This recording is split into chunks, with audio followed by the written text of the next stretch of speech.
Hello, everyone, and welcome to this episode of The Chocolate Life Live. My name is Clay Gordon. I'm the creator and the moderator of TheChocolateLife.com. And happy 2023 to everyone. And this is the first episode, episode 79 of The Chocolate Life Live for 2023. I had a quiet weekend. It was pleasant. I did have a chance to interact with family. They're scattered all over the place, but it was a really pleasant weekend, and we had much nicer weather in here in New York City, and so it was a much more enjoyable weekend overall for me. And I hope the same for you, no matter where you are connecting from today. And as always, I'm asking people who are watching me today to go into the comments, whether they're watching on YouTube, LinkedIn, or Facebook, and let me know where you are connecting from. I'll give you a shout out on screen. I have generally an international audience, and it's always nice to know where people are connecting in from. And I think that covers all of the sort of basic introductory stuff that I want to talk about today. And so I am going to go and jump right into things and talk about today's topic, which is the languages of chocolate. But before I do that, I want to give a quick shout out to Kurt Keisler, who's connecting from Charleston, South Carolina. It's nice and warm there. I am very jealous that it's nice and warm. It's above freezing here. It's in the low 40s. It's a nice thing. It's raining, so it's colder than it seems. And Charleston, by the way, is a lovely city. I visited and would love to go and visit again. So Kurt, thanks very much for connecting. So I want to start out by saying, as I do at the beginning of most episodes, is that for every single live stream that I put together a post, right? And you can go to TheChocolateLife.com right now. Here it is on the home. Here we are on the homepage of The Chocolate Life, and you'll see that I have a post for today's live stream, The Languages of Cocoa and Chocolate. You can click through to it, and you'll see that there's a little introduction. I have some resources that you can go click through to. We'll talk about some of those today, sort of background and history. In the future, there's an archive, and so you'll be able to get to the live stream links in the future. And if you want to watch this, whether it's on YouTube, LinkedIn, or Facebook going forward, and there's lots of stuff here. I've also started putting together what I think of as a concept map. And so there is a link here in the concept map. That concept map looks like this. We'll go over it in a little more detail during the course of the hour. It looks a little messy and scribbly here, but I'm going to deconstruct it for you before we go forward. And so that's where we're going to start today, about the languages of cocoa and chocolate. And before we jump into it, I want to give a quick shout out to Mark Donaldson, who says he's connecting from Valencia. I'm guessing that's Valencia in Spain. I think Mark is normally in Singapore, so I hope you're enjoying the holiday season in Spain, Mark. Albert is connecting from London. So Albert, thank you very much. Thanks for connecting today. And the people from Graceland Farms in Washington, D.C., where it's 60 degrees. Lovely. And so I want to start this by saying the reason why I got twigged onto this, and I will be spending some time today, and I think all of Friday, around this topic, is that people know that may know that Consumer Reports published a report in December calling out about 24 chocolate companies for having high levels in lead and cadmium. This set off a sandstorm of just back and forth, a lot of it very uninformed responses to what's going on. And I've been spending more time than I want to in dealing with this issue in lots of different places. However, the discussions have raised a lot of really interesting questions about how to go and deal with this. And one person I had never heard of before sent me an email and said, "Hey, I wrote about this, and I want you to tell me what you think." And that video is here. So you can go and click to this. I'm not going to play it here. And as I say in the little notes that are under the click, that'll open up a YouTube player. That in the first 3 minutes and 30 seconds, there was a discussion about what cocoa is and what cacao is and how cacao is different from cocoa. And this is a person who may have medical credentials, right? And they may be rock solid in terms of the medical aspects of what they're talking about in terms of cadmium and lead uptake as it relates to chocolate and other dietary sources. Certainly, I don't know. And I will tell you, I got to the 3 minute and 30 second point in this video, and I was so frustrated about a lack of understanding about what cocoa was and what chocolate was, or the difference between cocoa and cacao, that I had to stop watching it. And that got me thinking again that what better way to start 2023 than to start it with a primer or a primer, depending upon where you are in the world, which is about the importance of language, right? So I've been a communicator about very complex topics for most of my professional career. I started writing about subjects in computer graphics and interactive multimedia back in 1984.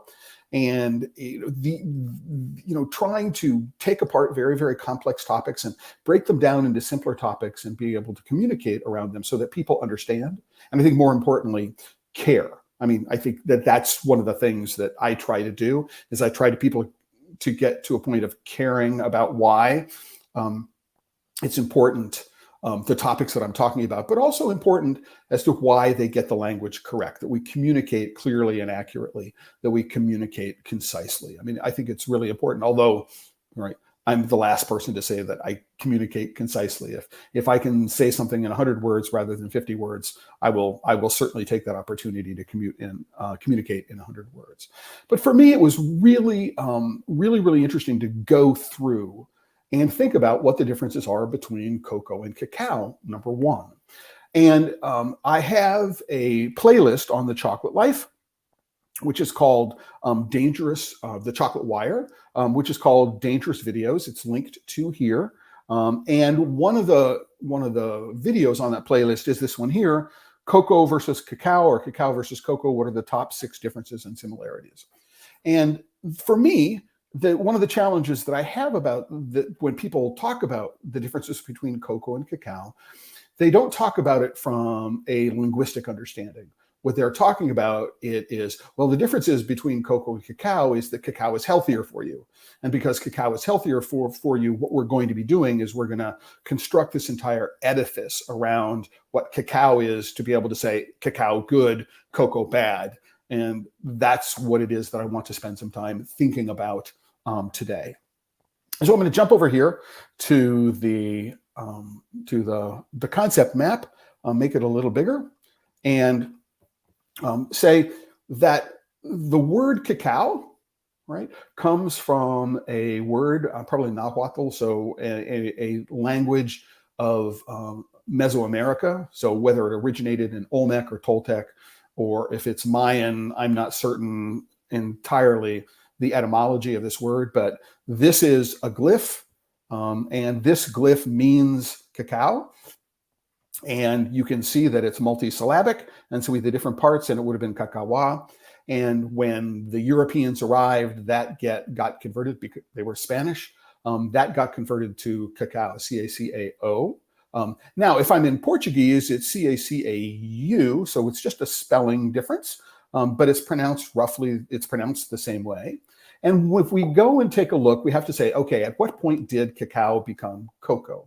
Now, there's an answer to that question in this article on the languages of cacao, cocoa, and chocolate on the Language Journal. I'm linked to, by the way, the link to this page is on TheChocolateLife.com. And so you can go through, and the link to this article is live.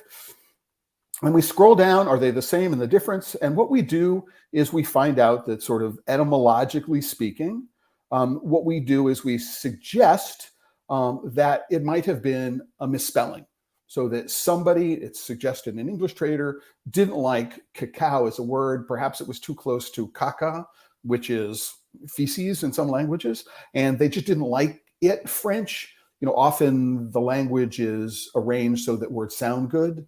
And so there might be some influence there, but whether it was deliberate or a mistake of transcription. The idea is that somehow cacao became cocoa. It's easier to pronounce. In French, it would be cocoa. In other languages, and it makes sense sort of in the history of the way languages evolved that this would be the case. So in modern terms, however, what are the differences between cocoa and cacao? And this article actually does a really good job in terms of providing a basic understanding of a lot of the language around the uses of the word cocoa, cacao, and chocolate. So one of the best that I've read on the internet. And I think that the Language Journal is a reasonably authoritative place to go and get at these people who know what it is that they're talking about. But we run into this issue now of when do we use cacao and when do we use cocoa, because they're often used interchangeably in a way that is confusing, and they're often used in a way that is deliberately misleading, as in people say cacao is healthier for you than cocoa is, and then they create this edifice, right, which is used to, it's a post hoc rationalization that's used to say, this is why I'm right about the way I'm using the words. And what I want to suggest is there's a very, very easy place to differentiate the difference between cacao and cocoa. And that cacao is wet, right? So you have cacao trees, it's fresh. Cacao is, you have cacao trees, cacao pods, cacao seeds, right? So technically what's in the pod is a seed, not a bean. It becomes a bean after it is fermented and dried. And so we've got cacao through fermentation. Once it's dried, it's a cocoa bean. And then I have cocoa powder, cocoa butter, cocoa liquor. I have all the derivatives and it's cocoa. So for me, this is the way that I use it. And it's the way a lot of professionals that I work with use it as well. So cacao is used to refer to things that are wet. The cocoa is used to refer to things that are dry. And it provides this very, very clear delineation. There is nothing special about cacao that makes it healthier than cocoa.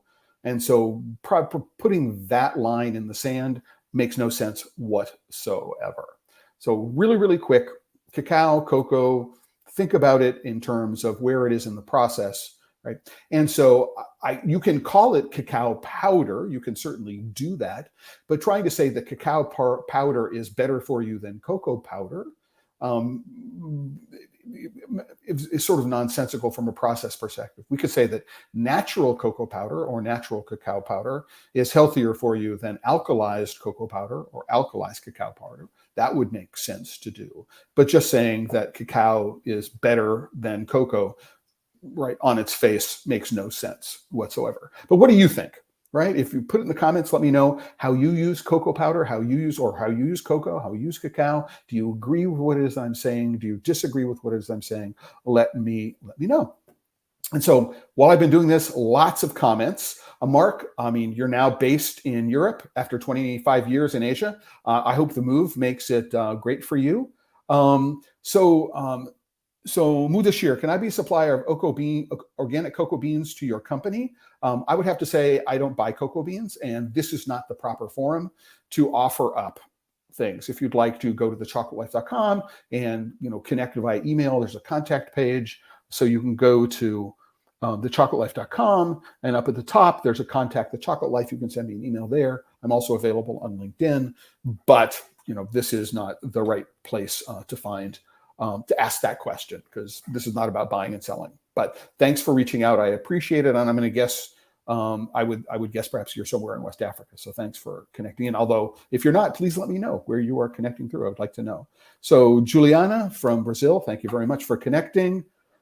Kurt, they are all the same to me. So yeah, cocoa and cacao, they're all the same to you. I think that's a good place to be. But because what you're not doing is you're not saying that one is better sort of because it's named a particular way, one is healthier for you because it's named a particular way. So absolutely. Monica from Lima, thanks for connecting. It's been a long time since I was in Peru. 2017 was the last time I was there.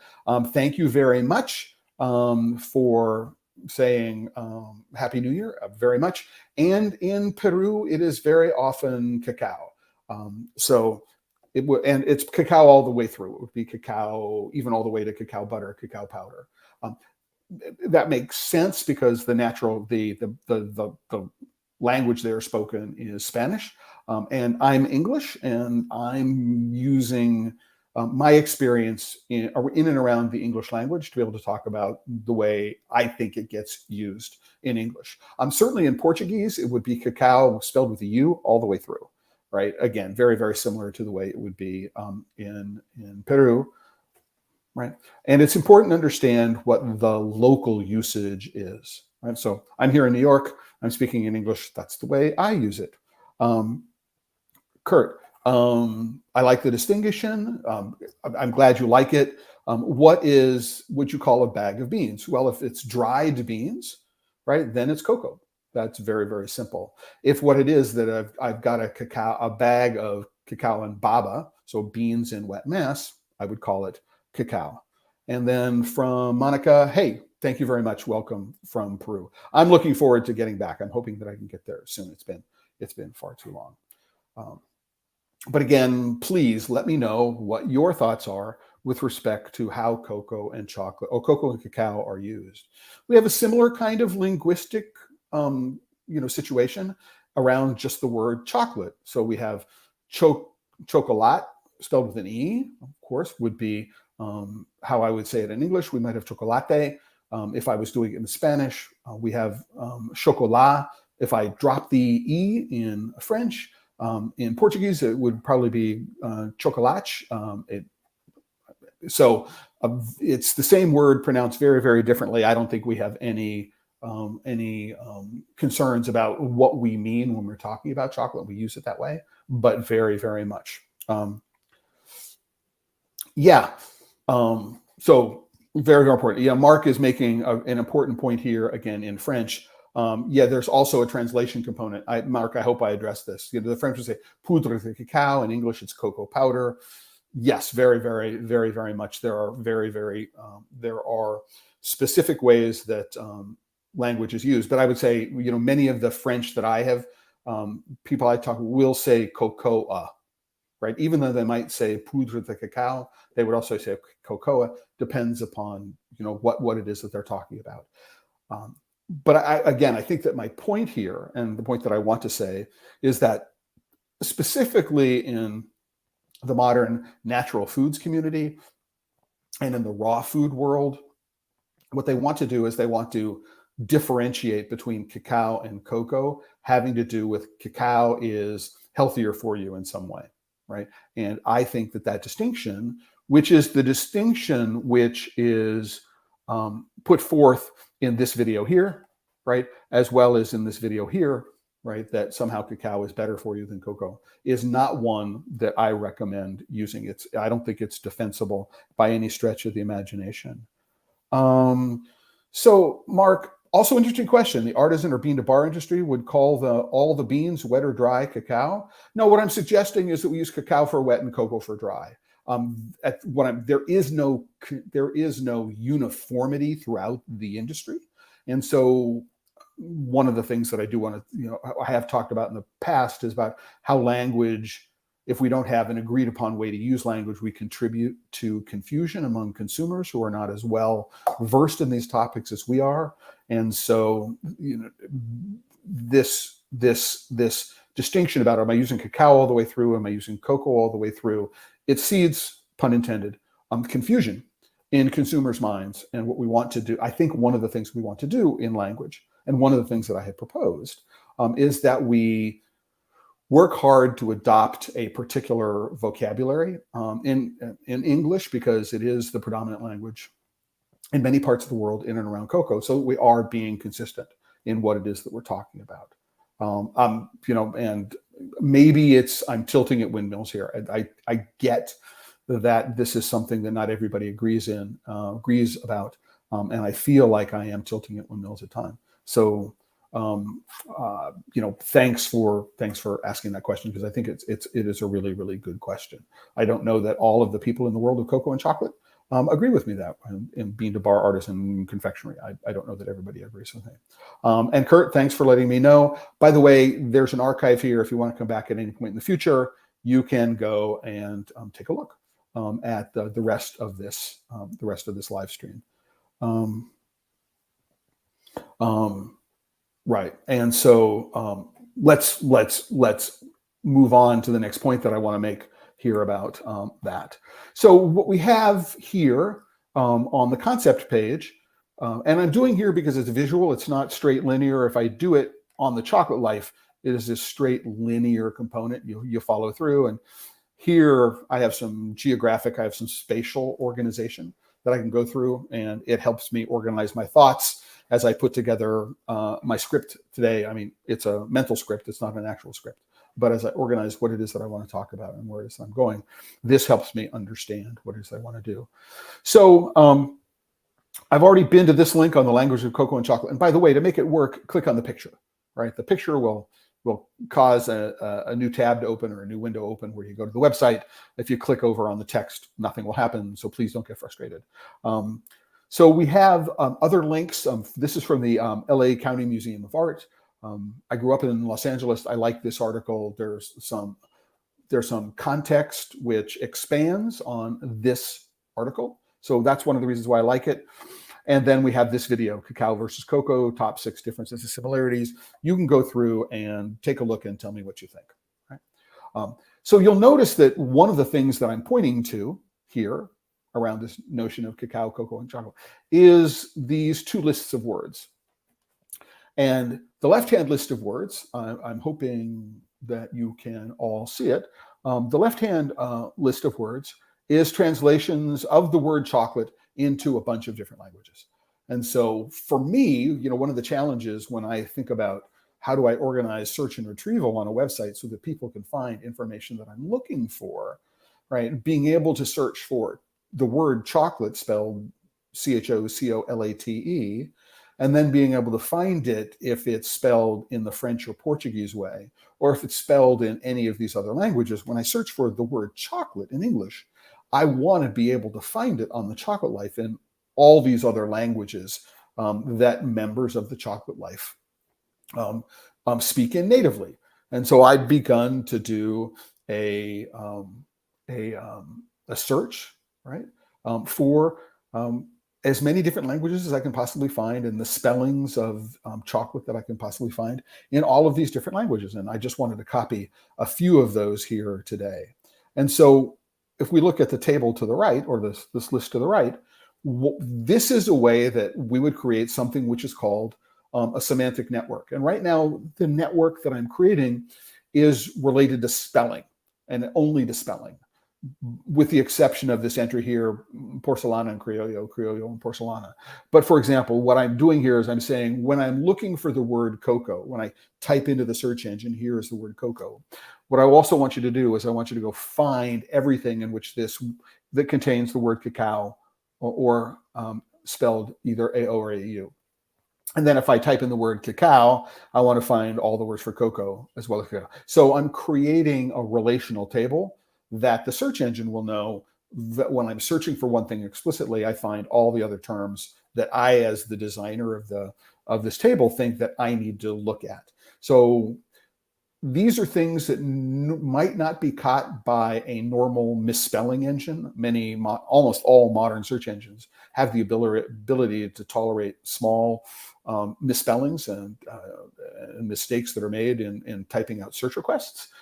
So, for example, if you're at Google, you'll mistype something and it said, "Did you mean?" underneath it, because it's fixed the spelling of one of the words. It doesn't always work, and it doesn't always work when the vocabulary is fairly specialized.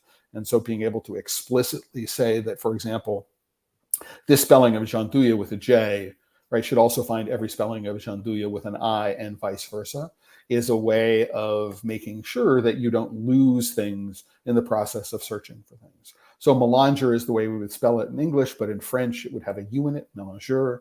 So we want to make sure that we find these things. We have down here CCN 51 without a hyphen. It's spelled both ways. And so we want to make sure that when I search for things, nothing is going to fall through the cracks. But what we can also do, and that's what it is that's that's one of the things that, let me get rid of that. That is suggested here, is that I can start creating a semantic network using synonyms.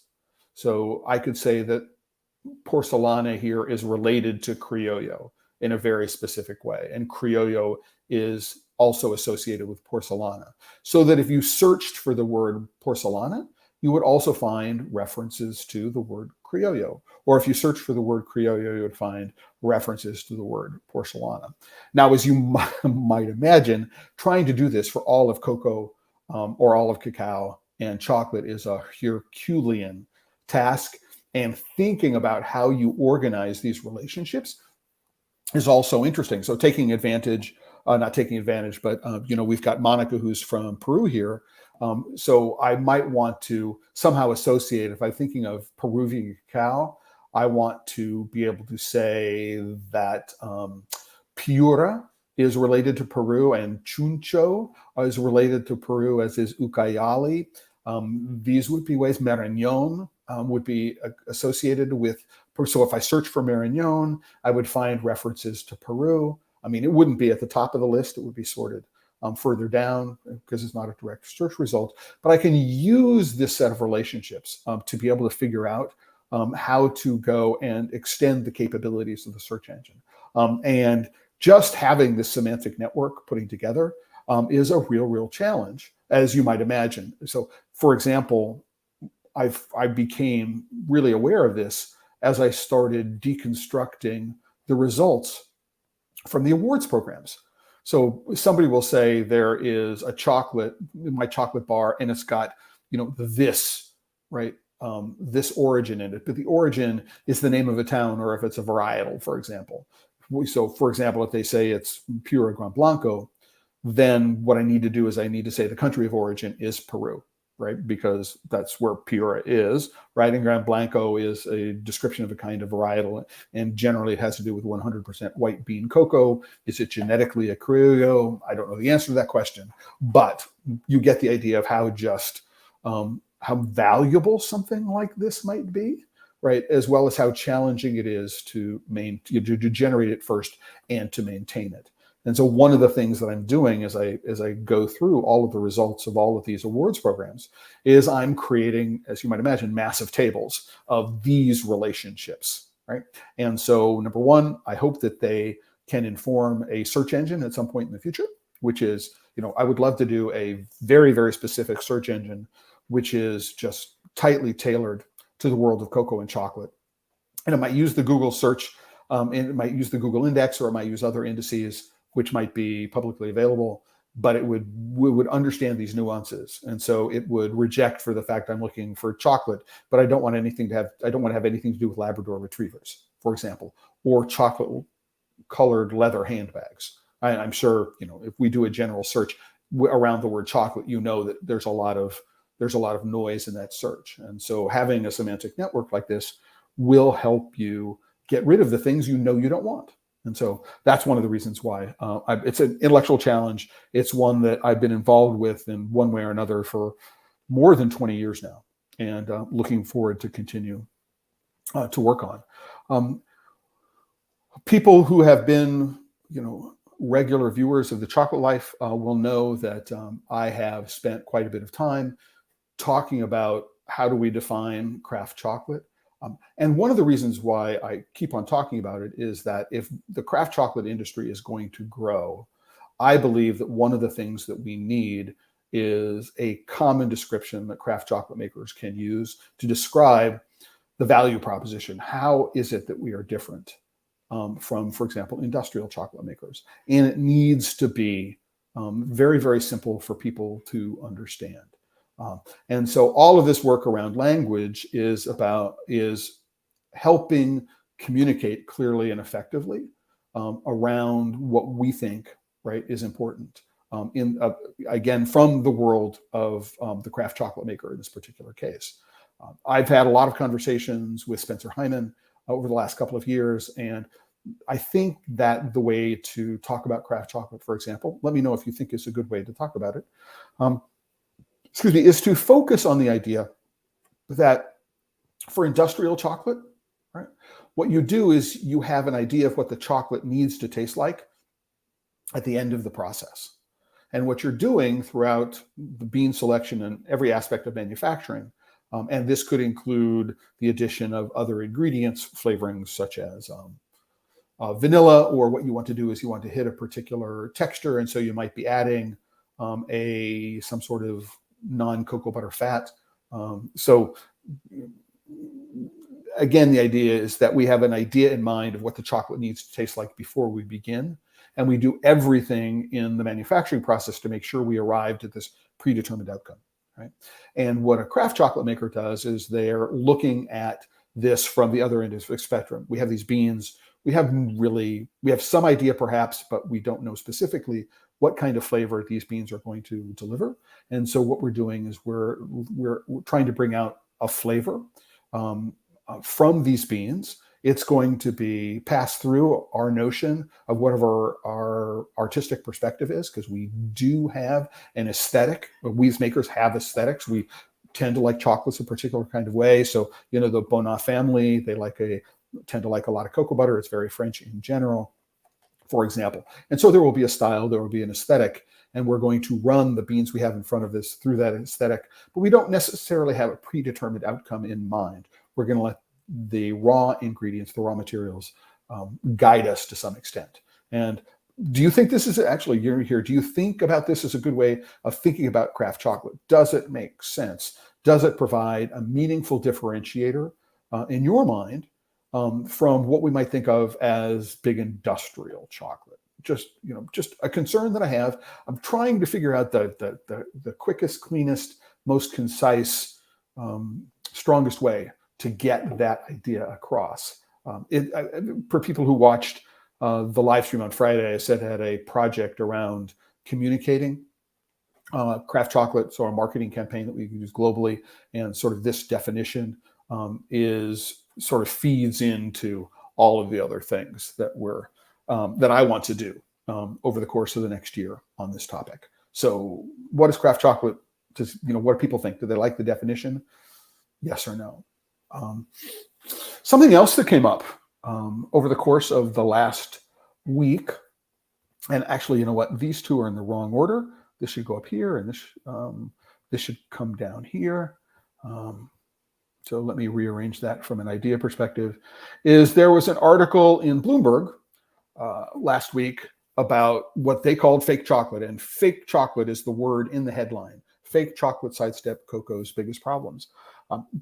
People who are familiar with my history in this area, I wrote an article for International Confectionery last summer about fermented and cultured cocoa, what I call analogs. So these are products which are designed to be chocolate adjacent. So you have something which imitates the flavor and the texture of chocolate, but there is in fact no actual chocolate in them. And I also had an opportunity to interview Johnny Drain, who's the founder of Win-Win Labs, in December about what it is that they're doing. But one of the things that I thought was really interesting about this is, and one of the things that I learned in talking with Johnny, and excuse me for the advertising, I turn off my VPN, which is an ad blocker in it, so that I get the best performance on the video part of this. And one of the things that I learned is that the method that they use to make their product actually is less expensive than chocolate manufacturing. So they can produce a product at a lower base price than you could traditional chocolate. It uses barley as a base, which is fermented, and then they're using carob for a bunch of the flavor components. So it's a combination of those two things. What surprised me, and this is news that I didn't know, it's something Johnny didn't share with me a couple of weeks ago, is that they're planning on opening up a factory in Portugal in the next year or so, with the ability to produce about 150,000 kilos per month, right? Which is huge quantity. It's much, much greater than I had thought. 150,000, it's 150 metric tons a month. So what's interesting is we need to now look at how much carob is produced in the world. You may wonder, why is this factory going to be in Portugal? Portugal is the world's largest producer of carob. And so it's a question of raw materials, and barley comes in from all over Europe. What they are focusing on right? And I think this makes sense, is that what they want to do is they want to have a product which can replace compound in many kinds of applications. So this is not going to replace chocolate. Legally, it can't be called chocolate.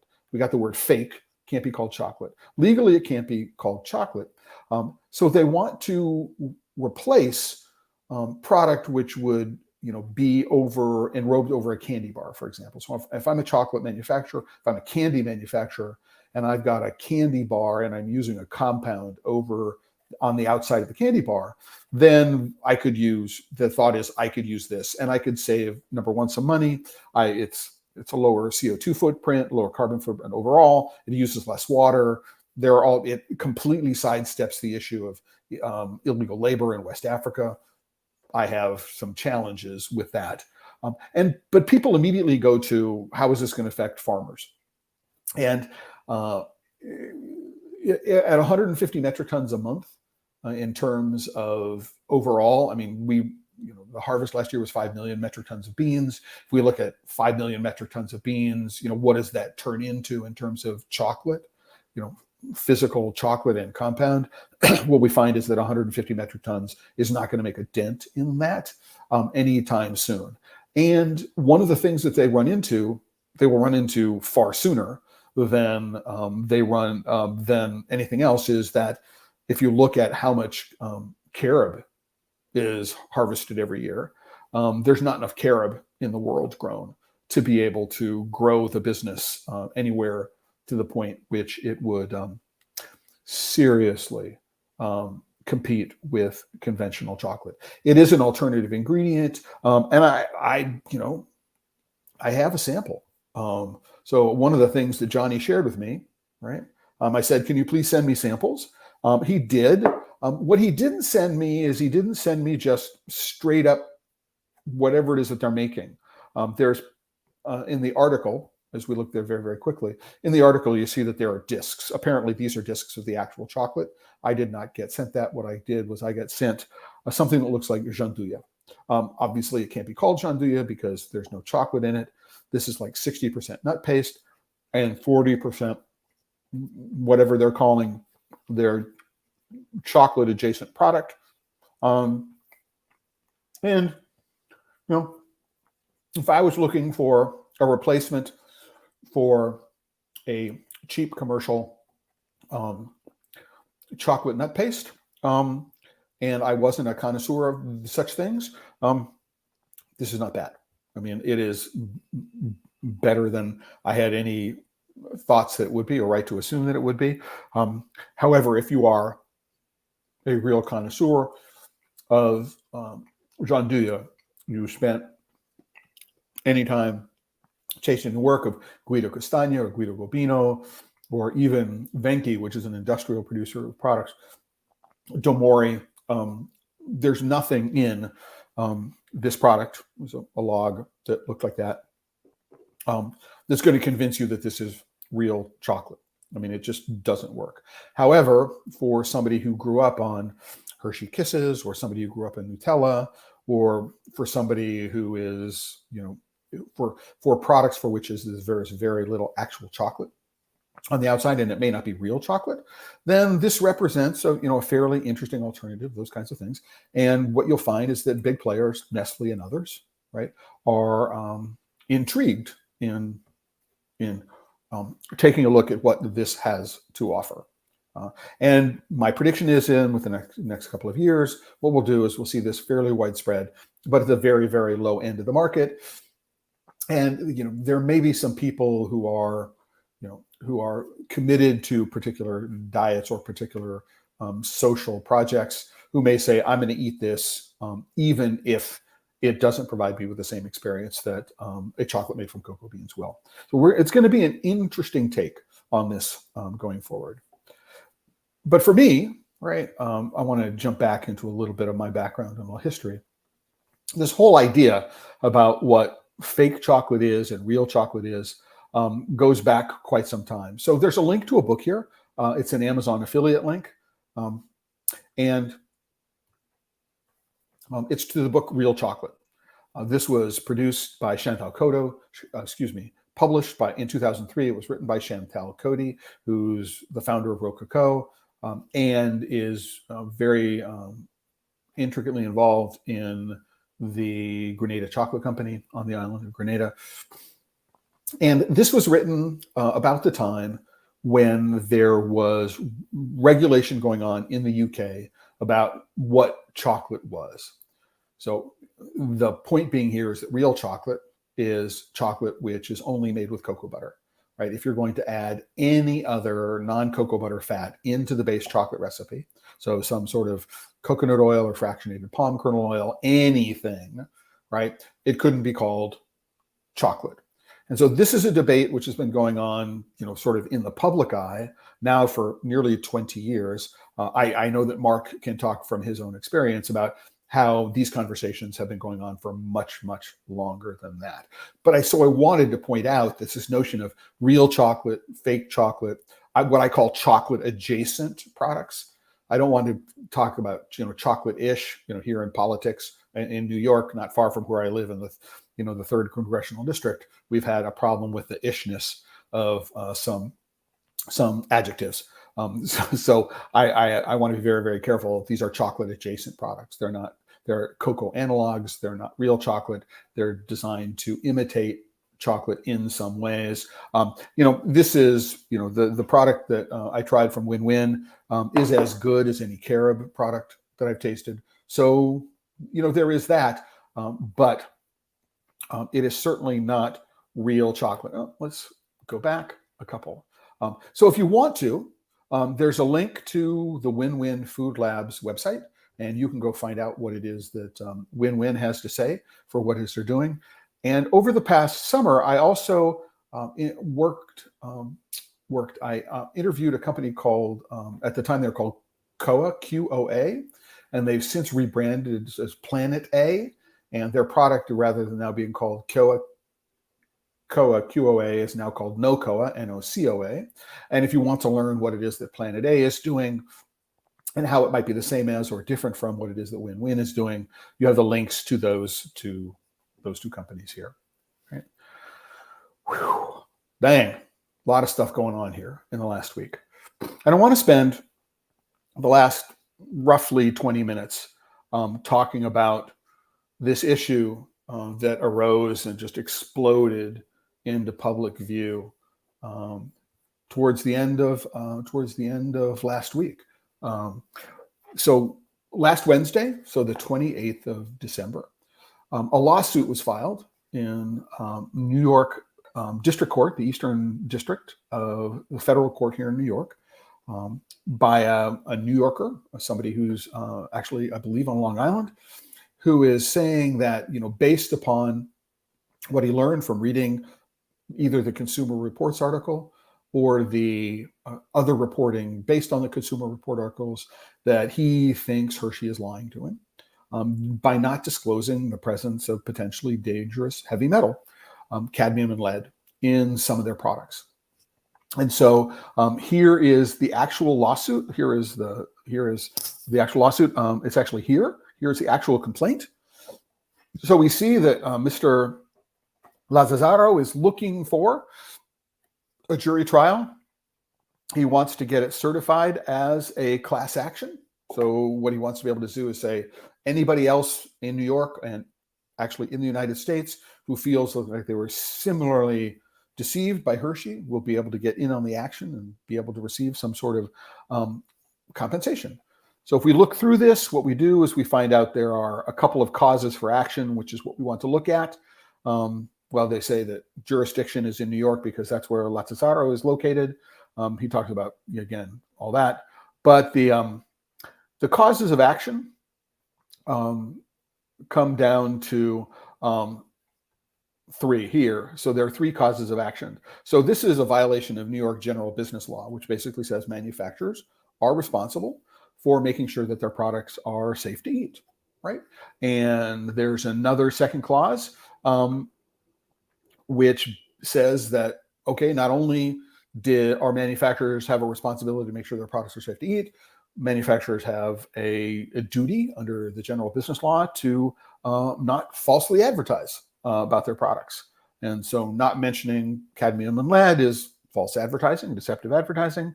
And then there's a breach of warranty cause. So these are all related to each other. I would have made a different decision. I would either have not purchased the product or I would have paid less, which may sound weird, but it is a requirement of the legal form that statement be made. I'm told that if I had known that this particular product contained cadmium and lead, I either would not have paid as much or I would not have purchased it at all. And what the lawsuit says is there's a similar general business law in all of the other 49 states. And so we want to be able to not only sue in New York as an individual, but have people who live in other states in the United States under these codes be able to participate. Fourth cause of action is that Hershey, through their not identifying the presence of lead and cadmium, unjustly enriched themselves. So they made a profit from this, unknowingly made a profit from it.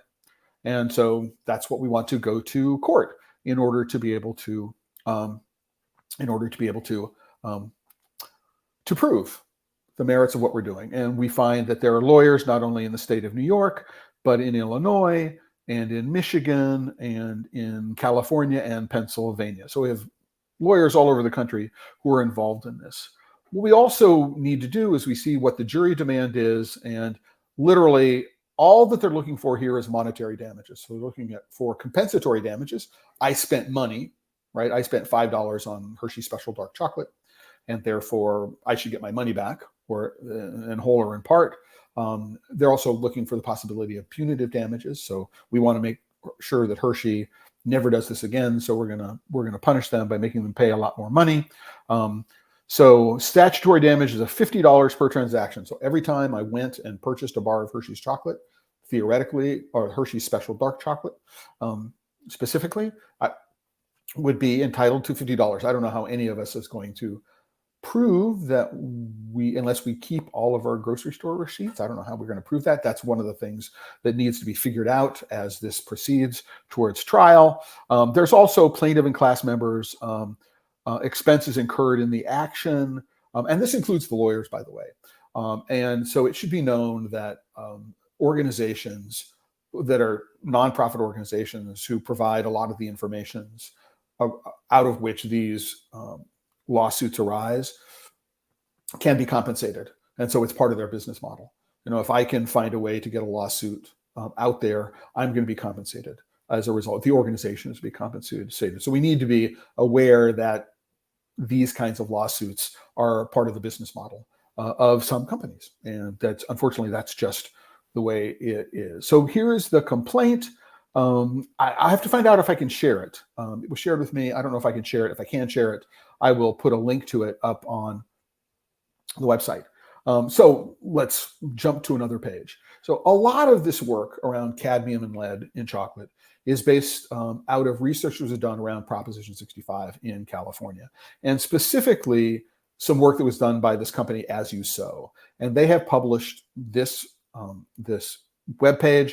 They've got a huge report here, right? 381 pages in PDF, where they talk about the contents of lead and cadmium in chocolate, and why there needs to be a Prop 65 warning in California, and why companies whose products exceed the minimum daily levels for consumption should in fact be held to task and should pay money to people whose lives were risked. So one of the things that you'll find here, and this is an important aspect of a federal civil suit, is that there is no injunctive relief here. There's only monetary damages. So there's nothing in this lawsuit that says, okay, Big Chocolate, and Hershey is a member of Big Chocolate, but okay, chocolate makers, what you have to do by law, right, is to do X and Y and Z. What they're doing is saying, we're going to punish you, right? You're going to pay us money, but what we're going to do is we're going to rely on the existing general business laws, right, to be able to force you in the future to be good behavior. And in California, one of the things that As You Sow hopes is that they'll be able to take advantage of Prop 65. And there are 2 pages here that I wanted to show. This is in a California consent decree arising out of as you sow litigation, or at least filings. I don't know if it's actual litigation, but there is a consent decree here. And it's this particular section says, if the person who reports a company as being in violation of the lead and cadmium guidelines, right, in chocolate, is found to have exceeded the guidelines, then depending upon what kind of company it is, the person who filed the report, right, would be entitled to somewhere between $5,000 and $10,000, and up to $15,000, right, for bringing the violation to the notice of the state of California. And so I said, when it's part of the business model, this is one of the aspects of the business model that I'm referring to, right? And so it's important to know that, some of the motivation for doing this is economic, and it's economic motivation that most people won't actually see or learn about. And I believe that's the proper interpretation of this from the filings that I've read. Another thing that I want to talk about, also important, is that the California Consent Decree talks about, right now I'm using this because I found it easily, talks about what are called outlier results. So if, for example, we run a test on a particular product and it tests just ludicrously high, we're going to say, we're just going to ignore that because it might have been a calibration error. There might be something wrong with the sample. We don't know. So we're just going to assume that these things are different. And we're just going to ignore them. And so one of the things which is interesting here is that all of these things are talked about in terms of part per million, right? So the California Consent Decree is talked about in terms of parts per million. And that's going to become really important for a number of reasons. And let's go talk about it. So on this page, and this page is linked to in the concept map, that's where I got to it. There is a table that is published. And what you'll do is you'll see that table talks about lead in terms of micrograms per serving up here, and cadmium in terms of microgram per serving, right? And down at the bottom of the table, they talk about lead in terms of parts per million and cadmium in parts per million. And so what you do is you come up here. It's like they didn't have a designer think about this at all. So what they're doing is they're saying that here we are. So, we have the minimum allowable dose, and this is a daily dose of 5 micrograms per day for lead and 4.1 micrograms per day of cadmium. So it's half a microgram per day, right? And so that's what these colors on the table. Green mean it's okay. Red mean it's too high. So that's what it is. But the table is incomplete in that we don't know what a serving is. So we don't know how much. So in this particular Cadbury mini eggs milk chocolate with crisp sugar shell, is it 1 egg? Is it 5 eggs? Is it 10 eggs? We don't know what represents a serving here. And so is it an ounce? Is it 28 grams? Who knows? Notice this is Cadbury, produced by license under the Hershey Company. We'll get to that in a moment. Oh, let's talk about that. So one of the things about the lawsuit, which is interesting to me anyway, is that the sole defendant here is the Hershey Company. Well, the Hershey Company stopped processing cocoa beans a long time ago. And as a matter of fact, I found a 2017 industry article where an executive Hershey says, we're not cocoa processors.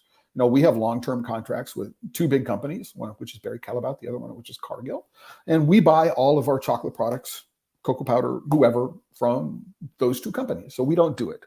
So we don't actually make chocolate. So while the Hershey Company is responsible for this as the person whose name is on the finished product, there is a legal avenue which is called impleading. And what the Hershey Company can do is it can go and say, listen, I want to be able to add all these other companies as defendants into this, right? Because we buy our chocolate from Cargill, we buy from Callebaut, we relied on their representations to some extent. There are other things that are going on here. And, why is it just the Hershey Company? There are lots of other companies that use Barry Callebaut chocolate and Cargill chocolate. So I think that one of the things you'll see is that, the very, very soon, the lawyers for the Hershey Company will start bringing other people into this lawsuit. And I also never expect this lawsuit to actually ever go to trial.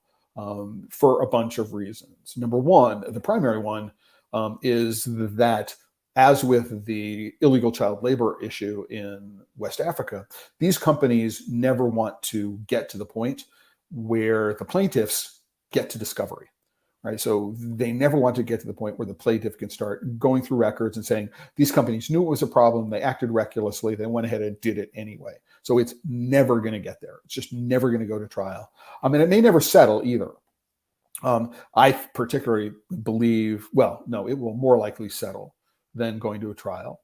What will happen is that the Hershey company and any other company that is added to this through impleading, what will happen is that they will do everything that they possibly can to delay. You know, Terry Collingsworth over at International Rights Advocates, in the suit that went to the Supreme Court last year, said that they've been, you know, working on this thing for 15 years. And I would be surprised if this came to anywhere near to settlement in less than a decade. And it could, if ever, it would take a lot longer. Another thing that I want to point out, right, is this information, which is published by As You Sow, is just really badly edited and really badly curated. And what I want to do is I want to go to the all of the listings for the Hershey company. So even though the Hershey company is here, right, we'll get to another one of their subsidiaries, which is Lily's, and Lily's is let's organize this. So what we do, so I just organized this sorted by product. So what we do is we find that Hershey's 100% unnatural, so unalkalized cocoa, has been tested on a bunch of occasions. So it was in July of 2014, October 2014. Here we have two different tests from October of 2014, or two different entries from 2014. And one of the things that I would like to know, right, is that there are slight differences. So this is point 1 and this is point 4, is why there are differences in these two tests and why there are two tests for this batch as opposed to other batches which fall within range. So are we looking at two different lot numbers? Are we looking at two different ways in which the testing was done? I don't know the answer to that question. So we have 2016 and then a 6-year gap. And we have 3 different entries from March of 2022 in which we find, again, 3 different results. And what I would like to know is, are these typos? Are they 3 different? And it doesn't say anywhere how these things are being done and organized. It says how we test. I would have to go and look at this to understand what these differences are. And this becomes important when we come here and we talk about Hershey's Special Dark again. So Hershey's Special Dark Chocolate, this is the one, you can see it's a bright red, it's out of range, contains too much lead, right? And so this is one of the products that's being sued over, specifically Special Dark Mildly Sweet Chocolate. But what we do is we find that in 2014 and 2016, it was perfectly within range, but for both lead and cadmium. It's just these 2 tests in March of 2022, both of which were out of range. And again, in terms of lead, cadmium was just fine, although much, much higher than it was. What does this represent? Are these the same batches? Are they different testing methods? Why are these 2 numbers different? Because what it says is that for a while, it was in range. We have at least 2 testing points that says it's out of range. You know, if this guy Lazaro is complaining about this, is he using these 2 particular, did he eat these 2 particular batches? And are there other batches which are not, right, of these same batches which might be in range? So there's a lot of stuff going on here, which is really, really challenging in terms of the way the data are presented. There are lots of duplicates, and sometimes the duplicates are identical. Both the lead levels and the cadmium levels are the same for 2 different entries. And I'm going, why do we have 2 different entries for green? Why do they appear to be identical? Not in this particular case. Why do they appear to be? Where is this all coming from? But then just another aspect of just how bad the data is in this table is we go to Lily's Sweets. So Lily's is the other, is another co-defendant in here because Hershey bought Lily recently. And so Lily's Extreme Dark Chocolate, 85% cocoa. Gotcha. So I go to Lily's Sweets and I don't find the 85% here. All right. We find these two products, 2014 and 2016. But what we do is we find that we have two different entries over here, one for Lily's Sweet and one for Lily's. And neither of these things are related to, let's look at the test dates. None of these things are related to Hershey being the owner of the company. So that's interesting. So that's it. Interesting to go about doing this. None of these things is the 85%. Lily's extra 70%. So okay, 70%. That's this one, right? Stevia sweetened. And so what we do is we find that the things are out of range here. But again, this is an example of why do we have two different entries for these, right? So why is this Lily's and Lily's Sweets? So if I were not paying attention, I might miss that. I pay attention to these kinds of things, which is why I know this, why I find these things. And then another thing is that there's no indication that the parent company of Lily's is Hershey, the Hershey company, which is an interesting data point. And there's no indication that, one of the reasons why these differences between 2016 and 2022 is that Lily's was buying their chocolate from a very different supplier. They were buying from cocoa beans from a different origin. And all of a sudden, boom, in 2022, now everything is coming from Hershey and it's coming from one of Hershey's suppliers, right? And so this could be a reason. That's a really important data point. And it's something that I would like to know. And it's not necessarily something that I would see ever get teased out. So I'm going to go on LinkedIn. I'm going to put an article, a post up, and I'm going to see if I can get anybody from As You Sow to respond. And hopefully they'll get on a call with me and we can get them on a Chocolate Life Live at some point in the future and they can explain the way the table is put together, because I don't think anybody is going to go through a 381-page report in order to be able to figure out what's going on here. The final thing I want to get to, but there are two last comments here that I want to do. But the final thing I want to talk about these tables is I see a real problem here, is that the top of the table, where most people are looking at, talks about lead in terms of micrograms per serving. The bottom of the table talks about leads in terms of part per million, and there is no relationship between those two concepts, right? There's no direct. So this micrograms per serving, as I talk about, is how big is a serving, right? So if a serving is 1 ounce, 28 grams, or if a serving is 40, twice that amount, or it's whatever it is, that this difference, right, could be very, very different. And the California consent decree talks about parts per million, not micrograms per serving. And so is this a deliberate attempt to obfuscate? Is it a deliberate attempt to hide something? I don't know the answer to that question. I'm just calling out is that, this table calls out, don't trust me, at least in my opinion, in bunches of different ways. So I would, again, another thing that I want to know about that. So we are almost at the end of the hour. I want to get to two more comments from Mark. And the first one is that the accurate testing protocol for heavy metals in cocoa and chocolate is expensive and has a wide accuracy delta. The answer is absolutely yes. It can be expensive and it does have a margin of error. Confidence indicator, which is actually fairly wide. If you actually look at the error bars, and I do have the report from the European Food Safety Agency where they look at, the confidence bars in terms of where, let me see if I can bring it up for those people who are interested. We start looking at the error bars, right, in these things. And what we do is, there's an error bar for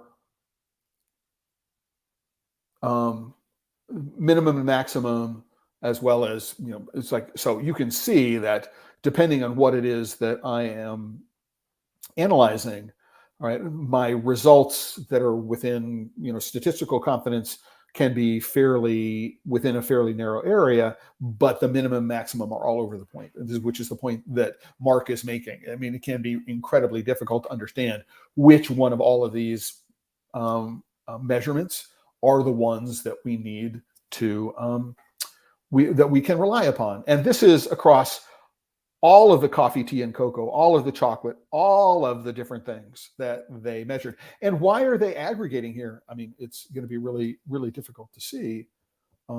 But let's do this. They're aggregating coffee, tea, and cocoa into one thing. And in tea, I've got tea leaves. And if I'm in a country where they're burning leaded gasoline, boom, the leaves are,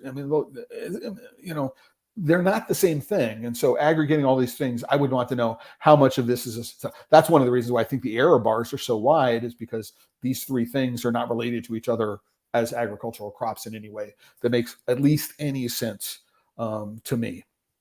So this is why I think it's a really, really important that we understand about micrograms per serving, or in terms of parts per million, and we're actually looking at apples to apples, right? Mark makes another really, really good point here, is that it could be that the stevia is the source of the contamination. So we look at these things from 2016 as opposed to 2022. What we do is we find not only is there new management, it's owned by Hershey now as opposed to some other company. So what they may have also done, in addition to switching chocolate suppliers, is have also switched stevia suppliers. And so trying to tease out whether it's the chocolate that's a problem or the stevia is the problem is not something we can know here. We could only rely on Hershey doing the testing. And Hershey has not, is not being open and forthcoming about where these things might, where the sources of contamination might be. So this is going to be a real interesting thing to watch in 2023 and beyond. I am going to, as I said, try to reach out to the people at As You Sow. I'm going to see if I can find somebody at Consumer Reports who will be able to talk about this. I want to do a follow-up. So many people know I have a nutritionist colleague, Keith Ayub, we've done 2 live streams together around cadmium in chocolate. He's going to go and do some research on lead. We're going to find out more, like he did a urine test for cadmium. He's going to go and get a blood test for lead. And we're going to have a deep dive on what it is that he finds with respect to his own personal health and how it tracks with all of these things that we're learning. And so this is, really, really important for me to be able to talk about over the course of the next weeks, months, and the year. And man, it's been an impactful week for me. I spent a lot. Impactful, is that a real word?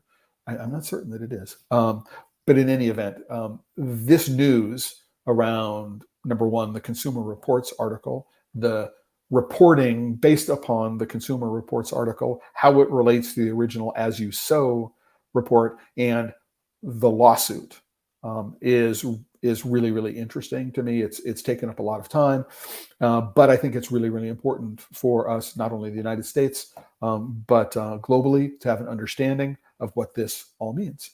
And I am going to be following up on it and incorporating whatever it is that I learn on a regular basis on the Chocolate Life Live, as well as on the Chocolate Life. So thank you very much for everybody. If you are watching this, whether you're watching on YouTube, LinkedIn, Facebook, please go like, comment, share, and subscribe. And remember that today's sponsor is TheChocolateLife.com. Visit, go become a member of TheChocolateLife.com. Let's go and show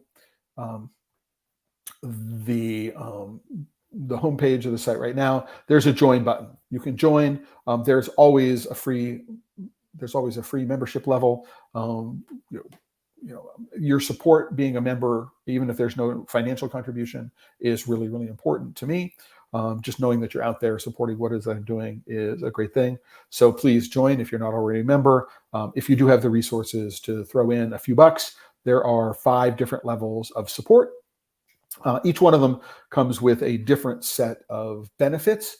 And at the higher levels, it includes a couple of consulting hours, 1 or more consulting hours, depending on the level, if you're interested in coaching or anything like that. So please consider doing that. And with that, I want to bring to an end episode 79 of the Chocolate Life Live, the first episode of 2023. I want to thank everybody who watched all the way through to the end, and close, as I always do, with a reminder: if you're working with chocolate and you're not having fun, I think you're doing it wrong.